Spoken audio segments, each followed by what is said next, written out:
Հարգելի հեռուստատողներ, այժմ հեռանկարի հյուրն է Պաշտպան հայրենյաց ազգային մշակութային հիմնադրամի նախագահ պատմաբան Գագիկ Սաֆարյանը։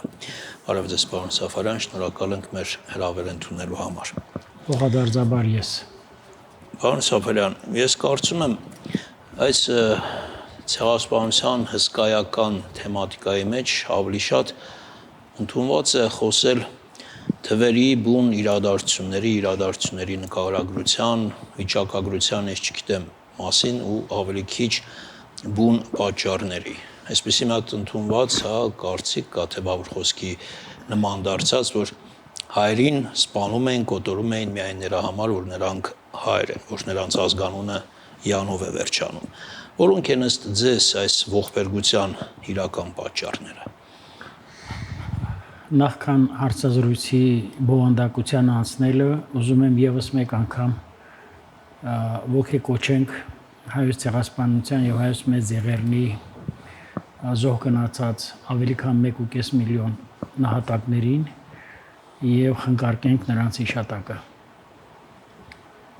Կարծում եմ սա լինելու է հավերժական ուղեկիցը այս մեծ ողբը, մեծ ոճրի զոհ գնացած ամբողջ ուրեմն ավելի քան 1.5 միլիոն հայությունը,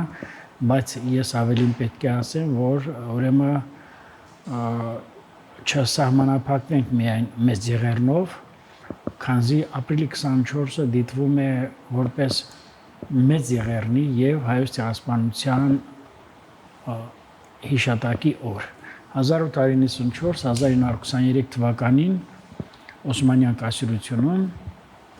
Օսմանյան կայսրության կառավարության հայաջինչ քաղաքականության հետևանքով զոհվել են, նահատակվել են ավելի քան 2.300.000-ից 2.400.000 հայ։ Ինչ խոսք վերհիշատակեցիք դրդապատճառների մասին։ 19-րդ դարի սկզբից սկսած ռուս Արտական պատերազմից անմիջապես հետո Ռուսաստանը ձեռնարկեց ռուս-թուրքական պատերազմը, որն ավարտվելուց հետո 1829 թվականի սեպտեմբերի 2-ի Ադրբեջանապոլսի պայմանավորվածությունների համաձայն ավելի քան 200-250 հայ տեղափոխվեց Արևելյան Հայաստան։ Այդ ընթացքում արևմտահայ բնակչության թիվը բուն Արևմտյան Հայաստանում կազմում էր 3.600.000 հայ։ Ավելի քան 700.000 ապրում էր Օսմանյան կայսրության տարածքում եւ վիլայեթներում եւ Պոլսում, Զմյուրնիայում, հայաշատ վայրերում, Ադանայում, Կիլիկիայում, Զեյթունում, Մարաշում, Ադանայի վիլայեթում։ 19-րդ դարի 70-ական թվականներին ռուս-թուրքական պատերազմը առիթ դարձավ որպեսզի բարձրացվի հայկական հարցը։ Հայկական հարցը վերաբերվում էր Արևմտյան Հայաստանում բարենորոգումների խնդրին եւ նաեւ Արևմտյան Հայաստանի ինքնավարությանը։ Չեմ ուզենա շատ խորանալ դրա մեջ, սակայն ես պիտի ասեմ, որ սա ավելի գրգռեց Օսմանյան կայսրության վարիշներին, տվյալ պահին Սուլթան Աբդուլ Համիդ II-ին, որն ծրագրեց արևմտահայերի ջարդը կոտորածը 1894-96 թվականներին, որի հայաջինչ քաղաքականությանը զոհ գնացին ավելի քան 300.000 հայ։ 1908 թվականին երեթուրքերը գահանկեց անելով Սուլթան Աբդուլ Համիդին, անմիջապես ձեռնարկեցին Ադանայի ջարդը, որին զոհ գնաց 30.000 եւ նաեւ 1915 թվականի հայոց մեծ եղերնը։ Տեսեք, 1914 թվականի սկզբին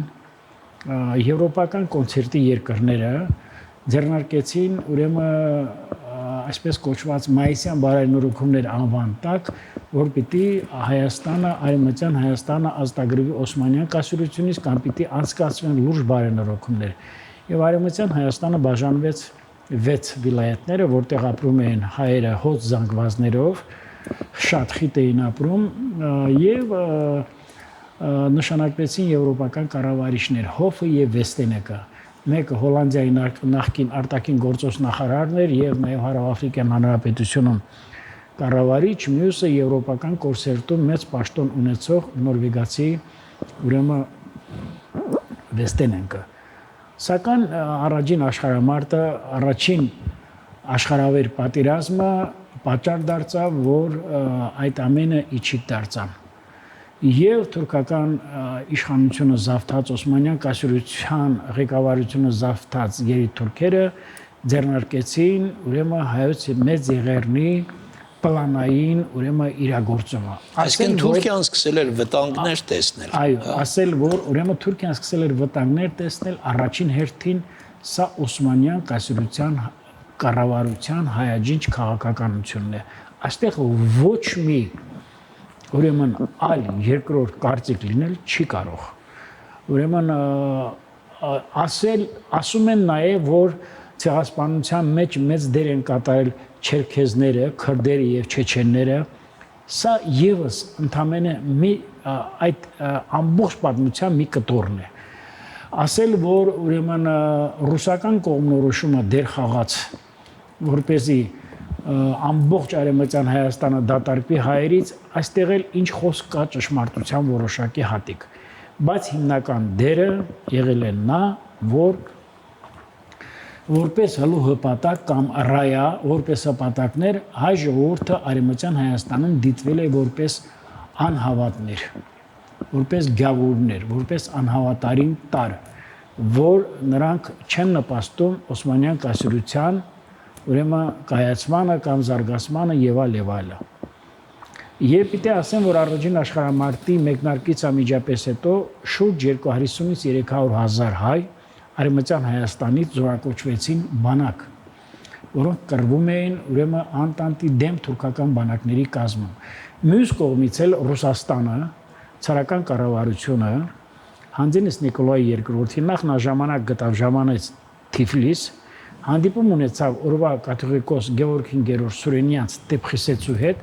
եւ խոստացավ, որ եթե 250,000 հայ հավաքվի եւ դառնան կամավորներ, ապա անպայման ինքը խոստանում է արևմտյան Հայաստանի ինքնավարության խնդիրը լուծել։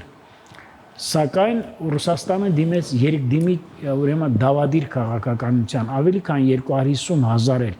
հայեր արևելյան Հայաստանում զորակոչվեցին բանակ, սակայն կռվեցին արևմտյան ճակատում, ուրեմն երրորդ միության դեմ, Թուրքիայի, ավստրո-հունգարական կայսրության եւ գերմանական զորքերի դեմ։ Եվ պիտի ասեմ, որ կամավորական շարժումների, կամավորական գնդերը, որ պիտի կռվեն ռուսական բանակների կազմում, ընդամենը կազմում էին լավագույն ամենամեծ հաշվարկներով 6-ից 7,000 մարդ։ Հայ քաղաքական հասարակական միտքը,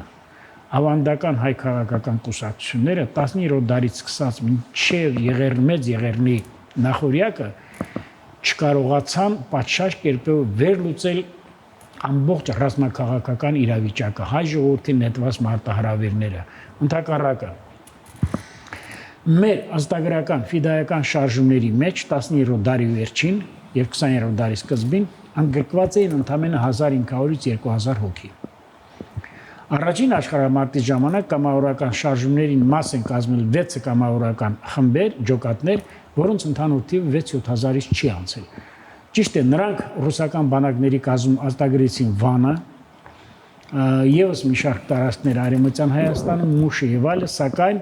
կար ժամանակ աշխարհաքաղաքական պայմանների փոփոխության արդյունքում ռուսական զորքերը նահանջեցին, որն էլ պատճառ դարձավ արևմտահայության գլխովի մասսայական կոտորածներին, ցեղասպանությանը։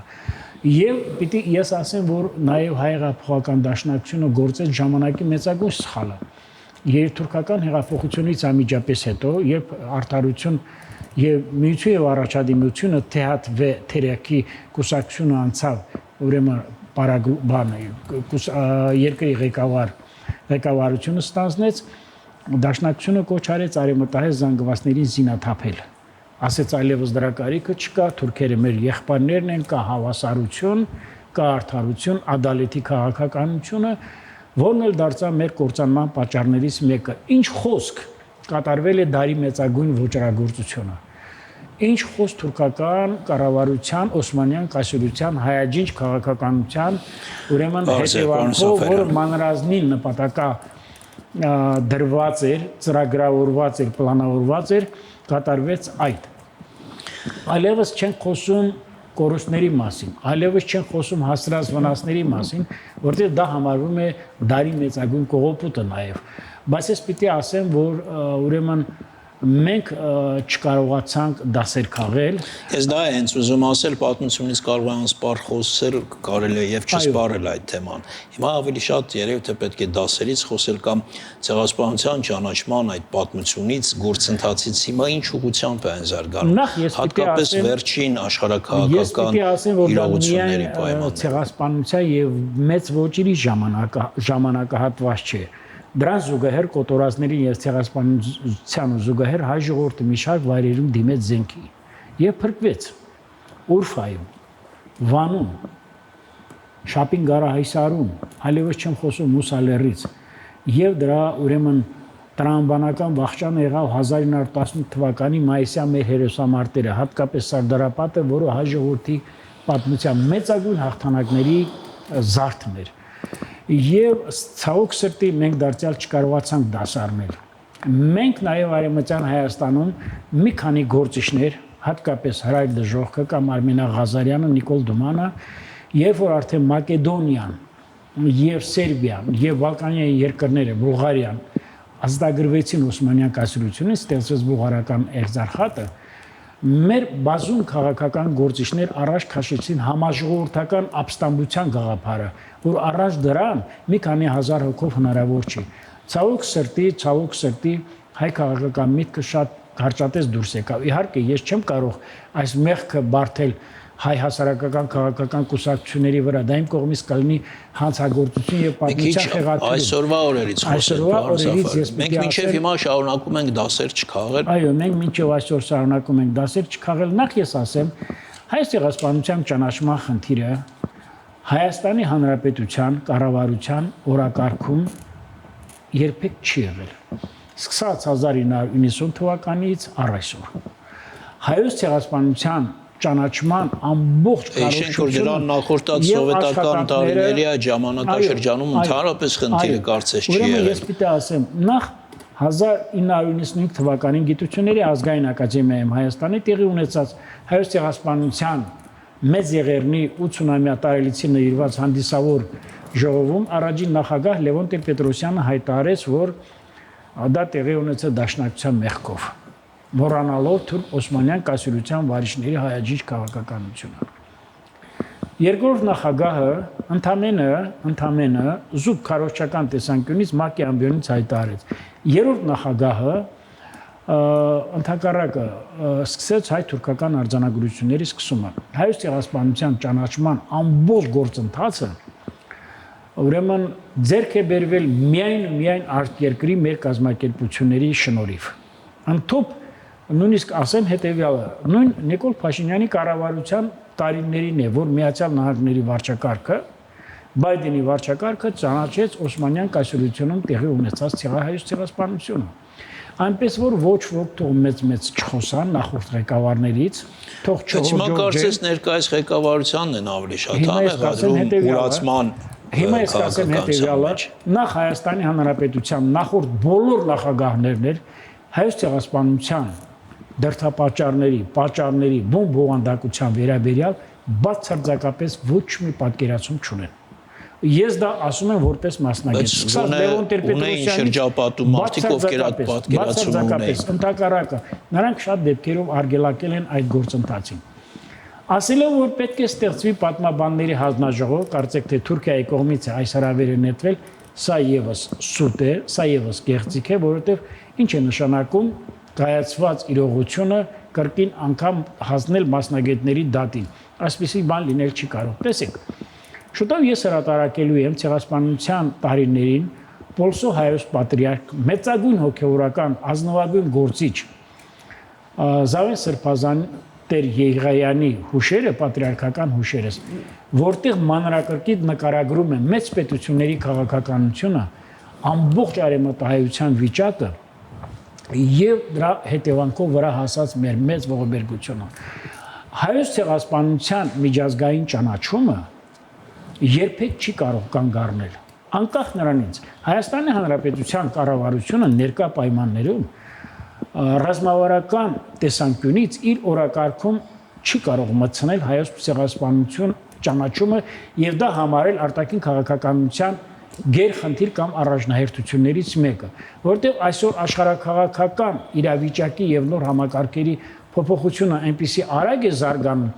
որ առաջին հերթին մեզ պետք է ուրեմն ունենալ կայուն հարաբերություններ մեր հարևանների հետ։ Ասել, որ սա պիտի լինի մեծ զոհերի հիշատակին կամ մեծ զոհերի հաշվին, սա եւս անթույլատրելի է։ Վաղ թե ուշ Օսմանյան կայսրությունը, ինչու չնայած Ադրբեջանը, այն ինչ որ կատարվել է Ղարաբաղում, որտեղ սա նաեւ համարվում է դրա անկապտելի մասը, տրամաբանական շարունակությունը, պետք է առերեսվեն պատմության հետ։ Այլ բան լինել չի կարող։ Ինչքան էլ մենք ուզենանք, ուրեմն ասել մեր թշնամին եւ այլ, բայց ես ասում եմ առաջին հերթին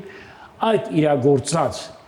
երկրները պետք է առերեսվեն պատմության հետ։ Ինչի Թուրքիայի ներկայիս կառավարությունը չգիտի, որ հայոց ցեղասպանության մեծ եղերնից անմիջապես հետո 1919 թվականին հենց իրենք Օսմանյան կայսրության ղեկավարությունը ձեռնամուխ եղավ ստեղծելու դատական ատյամ եւ ամբողջ թուրք պարագլուխների ուրեմն դատապարտեց մահվան։ Պարոն Սաֆարյան, այստեղ կարծում եմ այդքան ուզենալ չուզենալու խնդիրը չէ, որ կան այն, որ մենք ժամանակագրորեն հեռանում ենք այդ տարիներից, այդ իրադարձություններից, ես հաճախ եմ օրինակ բերում, երբ մենք դեռ տարիներ առաջ տեսանկարը հանումներ էինք անում եւ մեր նյութերը հերոսները դառնում էին մարդիկ, ովքեր սեփական աչքերով էին այդ ողբերգությունը տեսել, այսօր մենք այդպիսի մարդիկ չունենք, մենք ժամանակագրորեն ենք հեռանում այդ իրադարձությունից եւ արդյոք դա չի նվազեցնում այդ ճանաչման հավանականությունը։ Պատմական իրադարձությունների զարգացումը ցավոք սրտի շատ հաճախ հետին պլան է մղվում այն իրական ուրեմն իրադարձությունների անդրադառնալը կամ ճանաչելը կամ դրա հետևանքով վնասների փոխհատուցման խնդիրը կամ ուրեմն երխոսություն սկսելը, որը շատ հաճախ մթագնում է, ասեցի, պատմական իրադարձությունների հարաբերող զարգացման։ Ինչ խոսք հայ ժողովուրդը Արևմտյան Հայաստանում կրել է անդառնալի կորուստ։ Ներկայիս պայմաններով նվազագույնը 200 միլիարդ դոլարի հաշվարկով, նվազագույնն եմ ասում 200 միլիարդ դոլար, այլևս չեմ խոսում զուտ նահատակների մասին, որ դա ուրեմն չի չափվում ոչ մի գումարներով, այլևս չեմ խոսում, որ մենք կորցրել ենք մեր հայրենիքի ամենամեծ մասը, ավելի քան 70-80%-ը։ Բայց հայությունը ասիմիլացվելով ամբողջ աշխարհով մեկ այսօր այդ կորստի, այդ հայրենազրկման ցավը այլևս չի զգում կամ չի զգում այնպես, ինչպես իրենց տատիկներն ու պապիկներն էին զգում։ Պատմության մեջ ես ես հստակ կերպով ասում եմ։ Շատերը նույնիսկ հայերեն խոսել չգիտեն Սփյուռքում։ Իսկ ինչու միայն դուք Սփյուռք ասելով նկատի ունեք մեր ավանդական բովանդակ Սփյուռքը Եվրոպան եւ Ամերիկան, նույնը նաեւ վերաբերում է Ռուսաստանին։ Ես ինչու համար եմ ասում, մենք միշտ սա հավերժորեն մեզ ուղեկցելու է այս մեծ վիշտը, այս հիշատակը միշտ մնալու է։ Տեսեք, այլևս չխորանալով տարբեր փաստակների մեջ, շուտով ես դրա մասին առանձին հարցադրություն եմ տալ։ Ընդամենը մի քանի օր առաջ Հայաստան Հանրապետության վարչապետը այցելեց հուշահամալիր, ծաղկեպսակ դրեց եւ վերանորոգումը իր աչքերով տեսավ։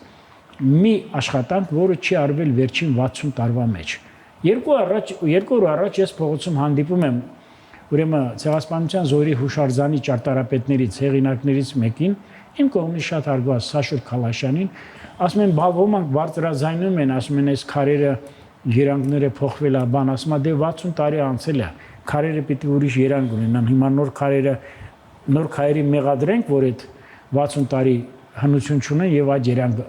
ամեն ինչ չի կարելի նայել ծուր հայելու մեջ եւ սևակնոցներով։ Ես ասում եմ, որ մեր հանրապետությունը երբեք չի մոռանալու ուրեմն մեր մեծ նահատակներին։ Ես ասում եմ, որ պատմությունը անպայման կրկնվելու է։ Ասում եմ, որ անպայման Թուրքիայի վարիշները օրերից մի օր անպայման առերեսվելու են ուրեմն պատմության հետ, ես նկատի ունեմ մեծ եղերնը, եւ ինչ խոսք, այո, մենք երբեք իրավունք չունենք որևէ կերպ մթագնել այս մեծ վիշտը, այս մեծ աղետը, առավել եւս, որ ներկա ժամանակներում մեր համար թիվ մեկ խնդիրը պատմությունից դասեր քաղելն է։ Մենք ինչքան էլ մեղադրենք Օսմանյան կայսրությանը, ցարական Ռուսաստանին, հատուկ ծառայություններին, ընդհանուր ասեմ, որ ձեզ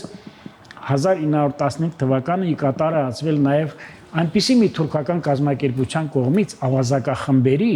բանդիտների, որը կոչում էր Թեշկիլաթի Մաքսուսե, որի ղեկավարը Բեհայդին Շաքիրն էր, հայտնի երիտուրք բարագլուխը, որին եւս հայ վրիժառուները, հայ ուրեմն արդարության մարտիկները սատկեցրեցին Եվրոպայում։ Բայց դա այլ խնդիր է։ Ես պիտի ասեմ, որ հայոց պետությունը միշտ հետամուտ է լինելու հայ ժողովրդի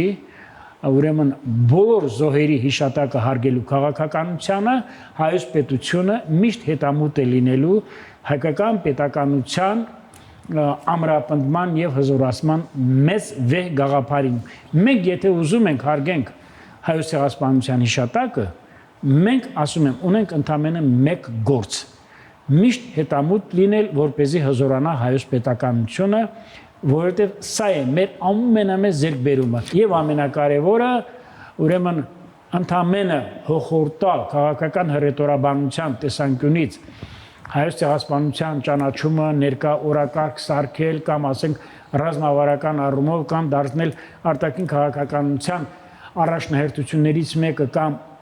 թիվ 1 իմպերատիվ պահանջը, կարծում եմ մենք նաև պիտի կարողանանք ունենալ արտաքին քաղաքականության մարտավարություն եւ ռազմավարություն, այդ է պահանջում ներկա աշխարհաքաղաքական բարդ իրավիճակը։ Այսինքն, որ դա եւ ավարտում ենք փորձեք շատ կարճ, որ դա այսօր մեզ համար մեր քաղաքական որպես ուղղություն առաջնահերթություն չէ, սա ինչ որտեղ օբյեկտիվ է, սա ինչ որտեղ արդարացված կամ ժամանակի իրողություններով պարտադրված քայլ է։ Այո, դա ես համարում եմ հայոց արտաքին քաղաքականության Հայաստանի կառավարության արտաքին քաղաքականության դոմինանտներից մեկը,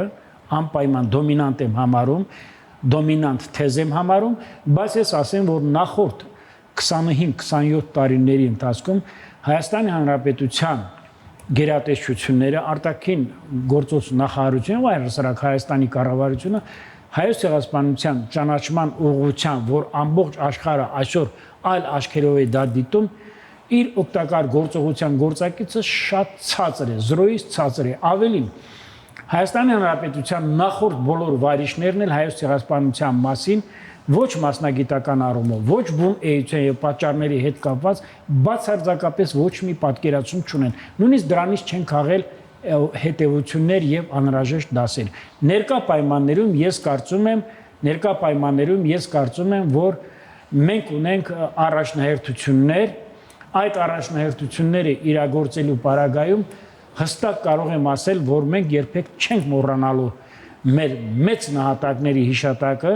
եւ մեր պետության ամրապնդման ու հզորացման հետ մեկտեղ,